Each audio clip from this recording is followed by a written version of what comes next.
Sa pagpapatuloy ng paghahanap ko sa kapatid ko nawawala, iba't ibang tao din talagang nakikita ko sa kalsada, tulad itong si tatay na matyagang naglalakbay gamit ang kanyang wheelchair na walang nagtutulak at umaalalay. Meron din isang lalaki na nakaupo sa gutter na naghihintay ng bigyan ng konting tulong ng mga dumadaan at pareha silang hindi alintana ang peligro ng mga sasakyan na dumaraan. At meron namang patuloy na lumalaban at gumagawa ng paraan upang mabuhay sa araw-araw na pakikipagsapalaran. Kaya dito ko na rin talaga napagtanto ang buhay ng isang MC taxi ay hindi rin talaga biro. Nandyan yung babangon ka ng maaga upang agad ay makabiyahe at makarami ng pasahero bago magtanghali. At may uwi na kita sa pamilyang naghihintay sa iyong pag-uwi. At kahit pagod na ang sarili dahil sa haba ng biyahe, iglip ng kaunti upang ang lakas ay mabawi at paghahanda na rin sa rush hour na parang blockbuster na walang patid sa pagdating ng booking sa dami na pauwi na commuter. Minsan at madalas tuwing umuulan, kaputing suot sa katawan bukod tanging inaasahan upang hindi mabasa ng ulan. Sabay maaarawan kaya ang damit na suot kanina ay nabasa ng ulan kusa dalang matutuyo sa aming katawan. Ang gutom at uwaw ay hindi maiiwasan kaya kung saan abutan doon muna gigilid sa daan upang ang uwaw at ang gutom ay maibsan.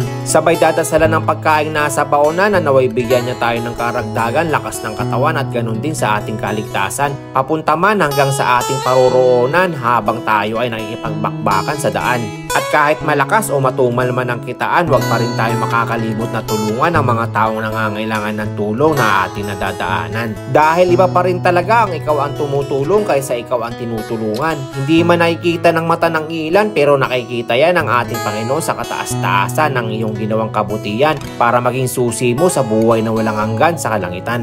At sa di kalayuan ay aking natanaw itong si tatay na matyagang naglalakbay gamit ang kanyang wheelchair at hindi alintana ang peligro sa daan. Kaya agad ko nang nilapitan upang siya ay tulungan at alalayan upang hindi siya masagi ng mga sasakyang dumaraan. At habang siya ay aking inaalalayan at hindi maiwasan na siya ay aking tanungin kung bakit wala siyang kasama upang siya ay itulak o alalayan gamit ng kanyang wheelchair papunta sa kanyang paroroonan. Walang nag-aalalay sa'yo? Kagustuhan ko man siyang isakay sa aking motor ay hindi talaga pwede dahil sa kanyang kalagayan at mas delikado baka kasi siya malaglag.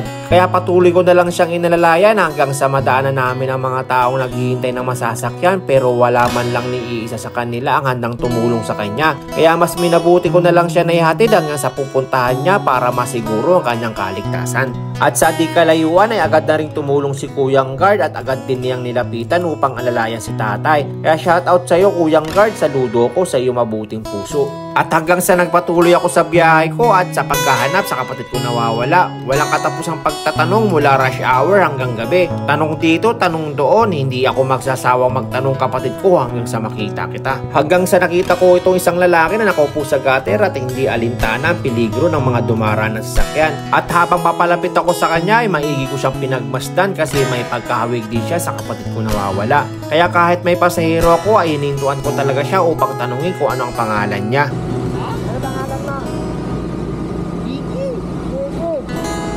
At pagkatapos kong magtanong at nakonfirmang hindi siya si Mark o ang kapatid ko, nag-iwan na lang ako sa kanya ng paalala na baka masagasaan siya sabay appear na simbolo ng pagpapakita ng malasakit sa kapwa. Iba pa rin talagang pakiramdam kung makakagawa ka ng kabutihan sa iyong kapwa dahil ang pagtulong ay walang hinihintay na pabuya dahil mismo ang Diyos ang magbibigay ng pagpapala sa mga taong handang tumulong sa kapwa.